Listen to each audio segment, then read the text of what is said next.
दोस्तों वीडियो बहुत इंपॉर्टेंट है। टाइल पे टोटल वीडियो आपकी रहने वाले है। स्टार्ट का टॉपिक मैं बताता हूं, लेकिन जो लास्ट में टॉपिक रहेगा वो बहुत ज़्यादा इंपॉर्टेंट रहेगा, क्योंकि उसमें मैं बात करने वाला हूं फुल प्रोसीजर आपके साथ कि कैसे टाइल लगानी है, कॉन्ट्रैक्टर को कैसे पहचाने, टाइल लगाने वाले को कैसे पहचाने वो सही है, कहीं बीच में से भाग नहीं जाए, प्रॉपर स्लोप और भी काफ़ी चीज़ें मैं बात करने वाला हूँ। 15 से 16 मिनट आपके लूँगा, लेकिन बहुत अच्छी वीडियो होने वाली है। वॉल पे अगर टाइल लगा रहे हो और वहाँ पे पेंट किया हुआ है तो ये बहुत इंपॉर्टेंट वीडियो है आपके लिए, क्योंकि मोस्टली क्या होता है, लोग यहाँ पेंट वाली दीवार पे टाइल लगवाते हैं और होता क्या है, थोड़े दिन बाद वो टाइल निकलने लग पड़ती है, कईयों में क्रैक आ जाते हैं, कई दीवार डीमोल्ड होने लग पड़ती है, मतलब निकल के गिरने लग पड़ती है और यहाँ बीच में गैप आ जाता है। वो क्या रीज़न है, क्यों होता है। और दूसरी चीज वीडियो में हम बात करेंगे कि जो दीवार पे पेंट लगा होता है उस दीवार पे टाइल लगानी कैसे है, आपको वहां पे खड्डे खड्डे करने हैं या ग्राइंडर मरवाना है, तो कौन सा सस्ता पड़ता है, लेबर रेट क्या है, वो सब चीजें इस वीडियो में मैं बात करने वाला हूं। कंप्लीट वीडियो देखना, और एक केमिकल या सीमेंट कौन सा यूज करना है आपको वॉल पे टाइल लगाने के लिए, वो सब चीजें बात करने वाला हूं। और कंप्लीट वीडियो देखो, लेकिन उससे पहले एक काम कर लो, चैनल को सब्सक्राइब कर लो, बेल आइकन दबा लो, क्योंकि ऐसी वीडियोस आपको सिर्फ कहां मिलेंगी, सिविल साइड विजिट पे। तो शुरू करते हैं आज के वीडियो। तो सबसे पहले होता क्या है, जब भी वॉल पे टाइल लगवाने जाते हो, अगर पेंट पे डायरेक्ट टाइल लगवा दोगे तो वो थोड़े टाइम बाद क्या होती है, डी बॉन्ड हो जाती है, मतलब उसमें बॉन्ड नहीं बनती है पेंट के साथ, क्योंकि पेंट सीमेंट को कभी पकड़ता नहीं है। वो थोड़े टाइम बाद क्या होगा, उसको छोड़ देगा और आपकी जो टाइल होगी, यहाँ तो कोई दूसरी तरफ से हथौड़ा भी मारेगा वो निकल जाएगी, या थोड़ी भी हीट लगेगी वो निकल जाएगी, तो मतलब उसमें बॉन्ड नहीं होती, वो टिकी हुई है, तो थोड़ा भी उसमें मूवमेंट हुआ वो गिरना स्टार्ट हो जाएगी। तो इसको सही करने का तरीका क्या है, जब भी आपको प्लास्टर वाली दीवार पे टाइल लगानी है, आपको क्या करना है, उस पर हाकिंग कर देनी है, मतलब टाचा मार देना है, कि खड्डे खड्डे डाल देने हैं, कि आपका जो पेंट वो सीमेंट होगा वो अच्छे से एक बॉन्ड बना लेगा जो दीवार होगी उसके साथ, और फिर वो टाइल के साथ अपने आप बॉन्ड बन जाएगी। यहाँ दूसरा तरीका होता है, आप जो ग्राइंडर आते हैं, मतलब उस पेंट को निकाल दिया जाता है, रगड़ रगड़ के पूरा मतलब पेंट निकाल दिया जाएगा और सीधा सरफेस क्या आ जाएगा, सीमेंट सरफेस। और जब सीमेंट सरफेस आ गया तो फिर तो आपकी बॉन्ड अच्छे से बन जाएगी। दोनों में से सही प्रोसेस कौन सा है, दोनों में से सही प्रोसेस है जब हम क्या करते हैं, पेंट पूरा निकाल देते हैं, तो उसमें क्या होता है, आपका डायरेक्ट प्लास्टर दिखने लग पड़ता है, उसमें बॉन्ड काफ़ी ज़्यादा अच्छी बन जाती है। लेकिन वो एक तो काफ़ी लंबा प्रोसेस है, डस्टी प्रोसेस है, वो आप जिस घर में रह रहे हो वहाँ करना काफ़ी मुश्किल हो जाता है, क्योंकि डस्टी डस्ट आपको चारों तरफ देखने को मिलेगी और आपके इर्द गिर्द एरिया में, और थोड़ा कॉस्टली भी पड़ता है और टाइम कंज्यूमिंग है। लेकिन जो ये टाचा वाला है, मतलब जिसमें हम होल करते हैं, खड्डू खड्डू डालते हैं, तो उसमें क्या दिक्कत है, उसमें आपको कुछ चीज़ें ध्यान देनी पड़ती हैं। वो है कि जब आप इसमें हाकिंग करने जाओगे तो एक तो आपके जो खड्डे डलेंगे दीवार पे वो थोड़े गहरे होने चाहिए, कि उसमें जो सीमेंट जाए वो अच्छे से अंदर घुस पाए। दूसरा, वो काफ़ी क्लोज होने चाहिए, मतलब अगर आप कहो कि थोड़े छोटे छोटे खड्डे मारेंगे, उनका कोई काम नहीं है, क्योंकि यहाँ आप सामने देख रहे हो एक जगह से नीचे से टाइल निकाली गई है, पुरानी टाइल को निकाल के दूसरी टाइल लगाई जा रही है। और दूसरा, वहाँ पेंट वाले एरिया पे ये प्रोसेस किए जाने वाला है, टाइल लगाने वाली है। तो इस तरीके को आपको अपनाना है कि आपके जो खड्डे हों वो थोड़े ज़्यादा हों। और अगर हम बात करें, इसको एक क्वेश्चन और निकल के आता है कि इसको करवाना कैसे है, पर स्क्वायर फीट कितना खर्चा पड़ता है। देखो, टाइल निकालने का जो खर्चा रहता है वो रहता है 5 से 6 रुपये पर स्क्वायर फीट, मतलब एक स्क्वायर फीट के 5 से 6 रुपये लेते हैं टाइल को निकालने का। फिर उस पर जो नई टाइल लगेगी उसका खर्चा होता है 15 रुपये स्क्वायर फीट, मतलब टोटल आपको 20 रुपये स्क्वायर फीट में ये प्रोसेस पड़ेगा, जिसमें आपका टाइल, पुरानी टाइल निकाल के दूसरी टाइल लगाई जाएगी। और जहाँ पेंट वाला एरिया होगा वहाँ पे आप ये खड्डू खड्डू डलवा सकते हो, ये लेबर वाइज भी करवा सकते हो। Labour wise in the sense कि आप पर डेली के हिसाब से लेबर लगाइए, उसको समझा दीजिए, वो कर देगा। या आपका एक और प्रोसेस इसमें रहता है, 3 से 4 रुपये पर स्क्वायर फीट के हिसाब से आप हाकिंग करने को दे दीजिए। ये हो गया कि आपको टाइल लगवानी कैसे है। अभी आगे बढ़ते हैं, अगला चीज क्या है, जब भी टाइल लगवाने जाओगे आपको देख लेना है जो टाइल आप यूज करने चाह रहे हो वॉल पे, वो उसकी पीछे जो रिब्स हैं, मतलब उसमें जो ग्रिप है वो कैसी है, क्योंकि काफ़ी टाइल्स ऐसी आती हैं जिनकी रिब्स अच्छी नहीं होती हैं। वो किसके लिए होती हैं, हमारी फ्लोर टाइल के लिए। ये भी चीज़ें चेक कर लेनी है कि उसकी प्रॉपर रिब्स हैं, जैसे आप सामने देख रहे हो उसकी जो पीछे रिब्स हैं उस पर सीमेंट लगाया जा रहा है। इस सीमेंट का मैं आगे बताता हूँ कौन सा एडेसिव आपको यूज़ करना होता है। जो सीमेंट है वो प्रॉपरली पूरे में डिस्ट्रीब्यूट होना चाहिए, जैसे आप देख रहे हो जो मिस्त्री लगे हैं उन्होंने पूरा उसको डिस्ट्रीब्यूट करना है अच्छे से, जो कॉर्नर्स हैं उनको फिलअप करना है, और जो सीमेंट बनेगा वो प्रॉपर पेस्ट बन के उसका छोड़ देना है, कोई 10 मिनट छोड़ देना है, उसका हाइड्रेशन प्रोसेस स्टार्ट हो जाए। फिर उसके बाद उसको वॉल पे आपको लगाना है, और इसको लगाने का भी प्रॉपर तरीका होता है। जैसे आप सामने देख रहे हो, मिस्त्री ने पूरा प्रॉपर उसको पहले जो एरिया था पीछे उसको गीला करना है, मतलब उसको पानी सोखने के लिए छोड़ देना है। जैसे वो पानी सोख लेगा तो फिर उसके बाद आपको टाइल लगाना शुरू करनी है। अगर आप बिना पानी सोखे टाइल लगाना शुरू करोगे, होता क्या है, जो हमारी दीवारें होती हैं, प्लास्टर होता है, जहाँ सीम आपका पेंट ही है, पेंट पे डायरेक्ट आप बिना उसको क्यूरिंग किए तिराई पानी पिलाए आप यूज़ करोगे तो आपका जो पेस्ट बना होगा सीमेंट का, उसका पानी कौन सोख लेगा? वो सोख लेगी दीवार। और फिर उसमें होता क्या, जब एक बार दीवार ने वो पानी सोख लिया और वो प्लास्टर फिर वो जो सीमेंट होगा कुछ काम का नहीं रहता है उसका, क्योंकि जो सीमेंट है तब तक उसको 7 दिन की क्यूरिंग प्रॉपर से क्यूरिंग नहीं की हो तो वो थोड़ा उसकी स्ट्रेंथ डिक्रीज होती है। तो यहाँ भी वही होता है, जब प्लास्टर ने वो पानी उसका सोख लिया तो वो थोड़ा पाउडरी फॉर्म ही बन जाता है और थोड़े टाइम बाद वो निकलने लग पड़ता है। तो आपको हमेशा वॉल पे जब भी टाइल लगवानी है, आपको उसको पहले तराई कर लेनी है, गीला कर लेना है, उसके बाद जैसे तराई की उसके 1-1.5 घंटे बाद आप टाइल लगवाना शुरू कर सकते हो। अगली चीज़ आपको क्या करनी है, जब भी आप टाइल लगवाने जाओ वॉल पे, जो आपकी वॉल टाइल होगी उसको आपको पानी में डुबा के रखना है थोड़े टाइम के लिए, क्योंकि जो जितना पानी उसको सोखना होता है वो सोख लेगी। मतलब जैसे आपको आज वो वॉल पे लगानी है, उसके 1-2 घंटा, 2 घंटा भी बहुत है, मतलब ऐसे तो काफ़ी टाइम तक आपको उसको रखना पड़ता है। तो आपको उस टाइल को 2 घंटे पूरे पानी में मर्ज करके रखना है और उसको निकाल देना है। तो 2 घंटे बाद उसको बाहर रख दीजिए और फिर उसको वॉल पे लगाइए। इसको करने का क्यों ये ज़रूरी है, इसको करने के लिए इसलिए करते हैं, वही सेम चीज़ है। अगर डायरेक्ट जो हमारी टाइल होती है उस पर हमने सीमेंट पेस्ट लगा दी, उसको बिना पानी में डुबोए, जो टाइल होगी, जो सीमेंट पेस्ट में पानी होगा उसको सोख लेगी और फिर आधा प्लास्टर सोख लेगा, तो वो जो सीमेंट पेस्ट होगी वो किसी काम की नहीं रही। तो उसको ये चीज़ भी आपको हमेशा ध्यान देनी है। तो तभी आपकी जो वॉल पे टाइल लगेगी उसके निकलने का चांसेस काफ़ी ज़्यादा कम हो जाते हैं। और ज़्यादा डिक्रीज आपको चांसेस कैसे करने हैं, एक और चीज़ मैं आपको बताता हूँ, आपको भी यूज़ कर इस चीज़ को और ज़्यादा कम आप कैसे कर सकते हो, वो कर सकते हो आप। एक एडिजिव आता है, जो फेविफिक्स आप देख रहे हो, टाइल एडिजिव रहते हैं। तो जब भी अगर आप वॉल पे टाइल लगवाने जा रहे हो तो टाइल एडिजिव आपको यूज़ कर लेना है। उससे होता है क्या, थोड़ी बॉन्ड ज़्यादा अच्छी बन जाती है। अगर आप डायरेक्ट सीमेंट से भी पेस्ट बना के करोगे वो भी कोई दिक्कत नहीं है, लेकिन आपको चेक कर लेना है कि जो आप सीमेंट यूज़ करने जा रहे हो उसका प्रॉपर डेट क्या है, कहीं एक्सपायरी डेट तो नहीं हो गया, 3 मिनट से पुराना सीमेंट तो नहीं है।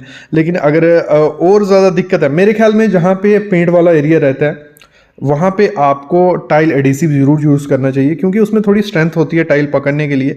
तो वो आप यूज़ करिए और प्रॉपर तरीके से अगर हम लगाएंगे तो हमारे चांसेस काफ़ी ज़्यादा कम हो जाते हैं। किस चीज़ के? जो डीबॉन्ड होने के। तो 5-6 चीज़ें होती हैं जो मैंने आपको बताई है। एक तो आपको पानी में टाइल डुबो के रखनी है, दूसरी आपको दीवार पे क्यूरिंग कर देनी है, तीसरी आपको उस पर हॉकिंग या ग्राइंडर से घिस लेना है। ये चीज़ें अगर आप फॉलो अप करोगे तो आपके चांसेस काफ़ी ज़्यादा कम हो जाते हैं डीबॉन्ड के, मतलब टाइल निकलने के। और जब एक बार टाइल लग जाती है तो 2 दिन तक उसको आप क्यूरिंग करिए। क्यूरिंग की ज़रूरत नहीं होती, लेकिन जो आपके जॉइंट्स होंगे थोड़ा बहुत उसमें पानी लगेगा, जो जहाँ पे छोटे छोटे क्रैक्स होंगे तो उसमें पानी अगर घुसता है तो वो भी थोड़ा बहुत आपकी हेल्प करेगा टाइल को रोकने में। तो यही चीज़ें होती हैं, आप फॉलो अप करो पेंट पे वो लगाने के लिए, जहाँ पेंट होगा वहाँ टाइल लगाने के लिए फॉलो अप करोगे तो टाइल गिरने के चांसेस काफ़ी ज़्यादा कम हो जाते हैं। आपको चेक करना है कि टाइल को सही तरीके से कैसे लगाया जाता है कि वो नीचे खाली ना रहे, और क्या क्या चीज़ें की जाती हैं। एक अच्छे मिस्त्री का क्या होता है, कैसे स्लोप निकालते हैं, कैसे टाइल फिक्स करते हैं टेम्पररी, फिर परमानेंट कैसे करते हैं, स्कर्टिंग कैसे लगाते हैं, न्यू प्रोसीजर आप पूरा देखने वाले हो कि कैसे कैसे टाइल लगाई जाएगी। जैसे आप सामने देख रहे हो, अभी जो सैंड है उसको मिक्स कर लिया गया है सीमेंट से। सैंड और सीमेंट का मिक्स कर लिया जाता है, मतलब 6.2 की रेशो बनती है। 6 बैग अगर सैंड डाली जाएगी, और इसके लिए मोटी सैंड हमेशा यूज़ की जाती है। जैसे सैंड डल जाएगी उसमें सीमेंट का हमें मिक्स करना होता है, 2 रेशो में हमें सीमेंट डालना है। और सीमेंट आप पीपीसी यूज़ करिए क्योंकि उसमें क्रैक नहीं आएगा, और स्ट्रेंथ की इसमें ज़रूरत नहीं है, बॉन्ड की ज़्यादा ज़रूरत है, तो पीपीसी यूज़ करिए।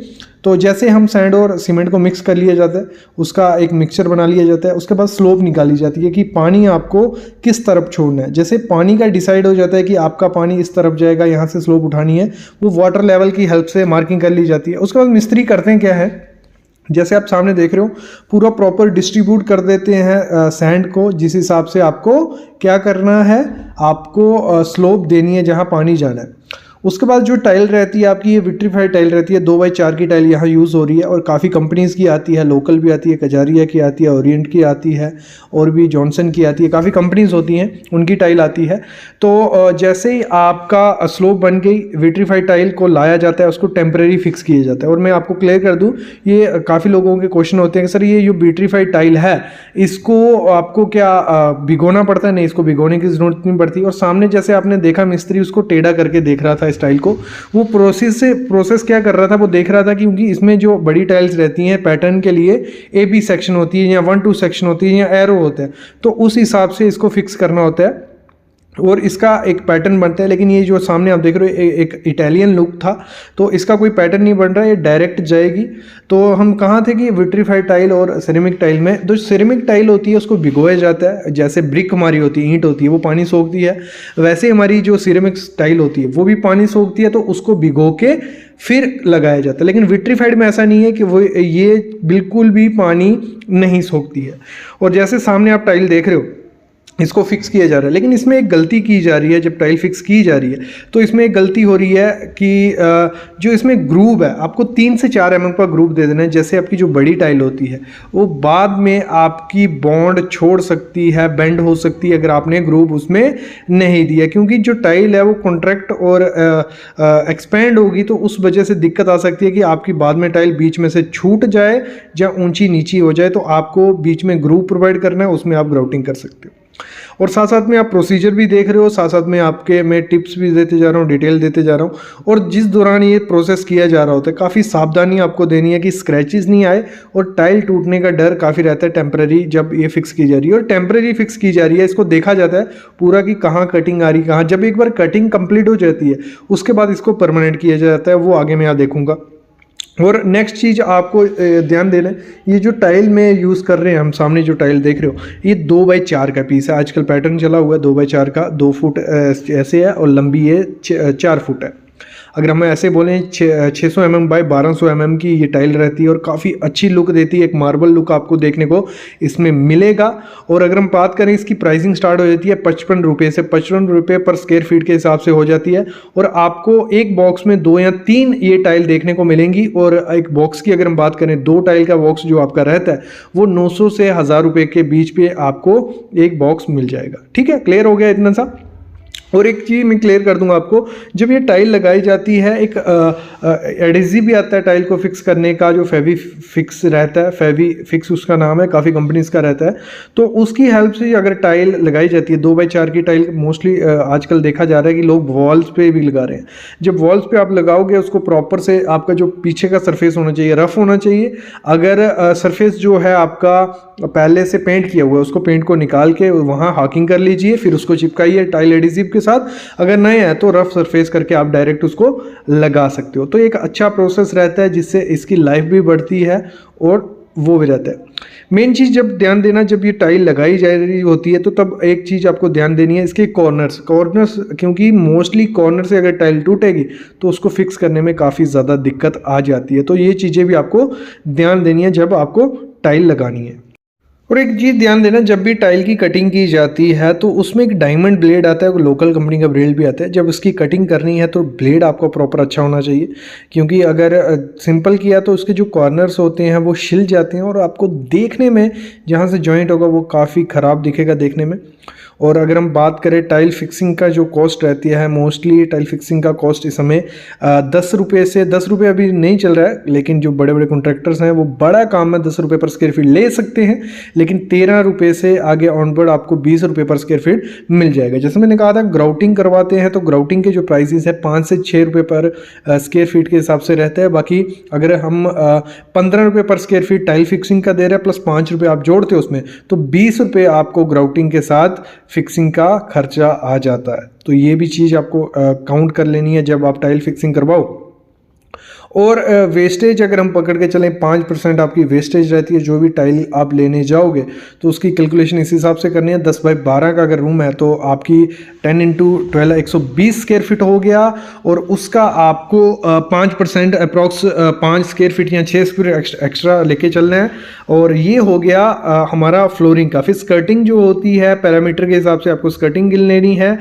10 और 10 20 20 12 10x12 का रूम है, 24 + 20 हो गए 42 स्क्वायर फीट आपकी स्कर्टिंग को लेके आपको चलना है। तो आपका 120 + 42 आप 160 को 170 180 स्क्वायर फीट आपको टाइल लेके इस हिसाब से कैलकुलेशन आपकी की जाती है। यहाँ क्लियर हो गया। जब एक बार टेम्परेरी टाइल को बिठा लिया जाता है उसके बाद ये गोल बनाया जाता है, मोटार बनाई जाती है। जो पानी आप देख रहे हो बाल्टी में पड़ा हुआ है, पानी नहीं सीमेंट है इसमें मिक्स, इसका एक पानी लिक्विड फॉर्म बनाया जाता है। और जब टेम्परेरी हो जाता है उसके बाद इसको उस जगह से टाइल निकाली जाती है। टाइल निकाल के साथ में क्या किया जाता है, ये लिक्विड डाला जाता है। और एक सबसे अच्छा प्रोसेस मेरे को देखने को मिला है, एक अच्छा मिस्त्री वही है जो ऐसा पैटर्न क्रिएट करता है जब टाइल को फिक्स करने में। मोस्टली मैंने देखा है कि क्या होता है, कुछ सिर्फ सीमेंट डालेंगे और टाइल को बिठा देते हैं, वो गलत तरीका है। ऐसे पैटर्न बनाने से क्या होगा, टाइल को एक बॉन्ड मिलेगी, एक पकड़ के रखेगा। तो ये तरीका भी आपको हमेशा ध्यान रखना है जब भी आप टाइल फिक्स करो, और इसी पैटर्न के दौरान चलते रहना। लेकिन इसमें एक चीज़ देखना, जब आप टाइल फिक्सिंग ये की जाती है, कर रहा है ठेकेदार या कॉन्ट्रैक्टर, तो उसके जो कॉर्नर्स हैं वो पूरे कर देने हैं। और इसके लिए आपको हमेशा यूज़ करना है जो रबर का हैमर रहता है उसको यूज़ करना है। और अगर मैं प्रेफर करूं, आपको हमेशा बाहर में कभी भी सिरेमिक टाइल नहीं लगानी है, क्योंकि उसका कलर या उसकी लाइफ कम होती है। आपको वॉल पे बाहर में या फ्लोरिंग में आपको हमेशा विट्रीफाइड टाइल के साथ जाना चाहिए। नेक्स्ट जो वीडियोस आएंगी हमारी टाइल पे रहेंगी, जिसमें हम बात करेंगे आउटडोर के लिए कौन सी टाइल चाहिए, कितने mm की होनी चाहिए, ये भी मैटर करता है इसकी स्ट्रेंथ पे। जब एक बार ये प्रोसेस हो जाता है, मतलब जब उसका परमानेंट टाइल को कर दिया जाता है, तो उसको एक दिन के लिए छोड़ दिया जाता है। दूसरे दिन वॉशिंग करके उसको आपको क्या करना है, स्कर्टिंग लगा देनी होती है। और स्कर्टिंग की अगर हम बात करें, स्कर्टिंग आपकी 5 से 6 इंच की स्कर्टिंग आप लगा सकते हो।